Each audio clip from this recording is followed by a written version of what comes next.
నగరపాలక సంస్థలో మొన్న 1/1/2026 రోజు 66 డివిజన్లకు సంబంధించిన ముసాయిదా ఓటర్ రోల్ను వీరు ప్రచురించడం జరిగింది. దానిలో పూర్తిగా తప్పుల తడకగా ఆ ఓటర్ లిస్ట్ ఉన్నది. ఏదైతే జూన్ నెలలో ప్రభుత్వం హద్దులతో కూడిన జీవోని తీసి దానిలో ఏ హౌస్ నెంబర్లు వస్తాయో పూర్తిగా వివరించడం జరిగింది.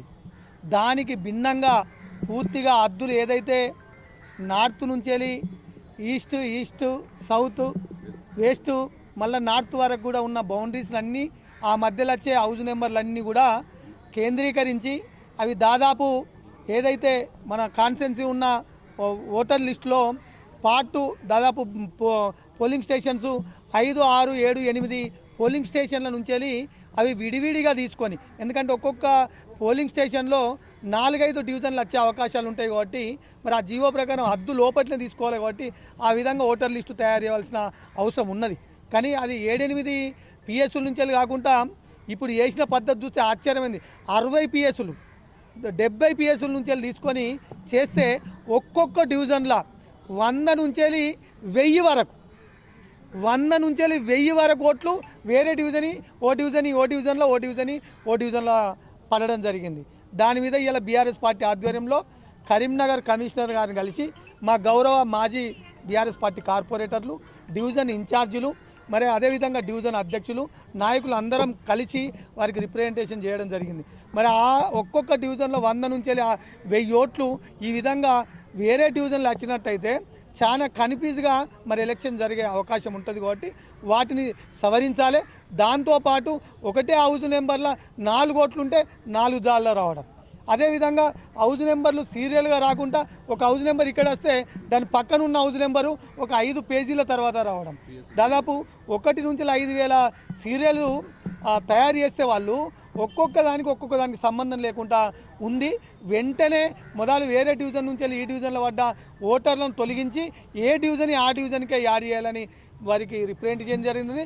అదేవిధంగా ఒకటే ఇంటిలో ఉన్న ఓటర్సు ఒకటే సీరియల్గా వచ్చే విధంగా ఒకటే మున్సిపల్ పిఎస్ ఏదైతే డివిజన్ వైజ్ పిఎస్లు 5 నుంచి 6 చేస్తామని చెప్పారో అదే ఒకటే పిఎస్లో ఒక కుటుంబం వచ్చే విధంగా మరి హౌస్ నెంబరు పక్కనే వచ్చే విధంగా చేసినట్టయితే రేపు పొద్దుగాల ఈ ఓటరు ఫైనల్ లిస్ట్ అయిన తర్వాత ఇంటింటికి తిరిగి ST, SC, BC, OC reservation కొరకు మరి ఇల్లు తిరగాల్సిన అవసరం వస్తుంది. కాబట్టి ఇట్లా తప్పుల తడకగా ఉంటే మరి రిజర్వేషన్లో నష్టం జరుగుతుంది, అదేవిధంగా ఓటర్ శాతం తగ్గిపోవడం జరుగుతుంది.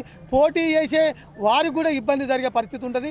ప్రజలు ఓటు వేయద్దా, ఎక్కడుంది ఎక్కడ లేదు అని ఎంట్లాడుకొని ఓటింగ్ శాతం పడిపోయే అవకాశం ఉంది. కాబట్టి ఓటింగ్ మన ప్రజలకు సర్వీస్ అందాలంటే కూడా అందే పరిస్థితి ఉండదు. కాబట్టి వెంటనే ఒక్కటి డివిజన్ అని కాదు 1 నుంచి 66 డివిజన్ల పరిస్థితి కూడా ఇదే విధంగా ఉంది. కాబట్టి ఒక మంచి సాఫ్ట్వేర్ వచ్చింది కాబట్టి ఆ సాఫ్ట్వేర్ ద్వారా మరి చేసినట్టయితే ఇలా మేము ఒక 2-3 డివిజన్లకు సంబంధించి ఇవ్వడం జరిగింది.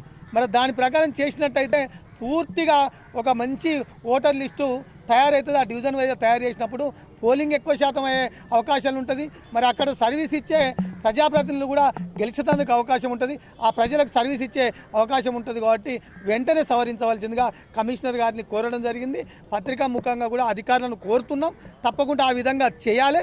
చేయకపోతే తప్పకుండా ఇబ్బంది జరిగే పరిస్థితి ఉంది. కాబట్టి మేము న్యాయం కొరకు ఎక్కడికైనా పోయి ఆశ్రయించేందుకు పై అధికారులను కూడా కలిసి ఆశ్రయిస్తాం. మరి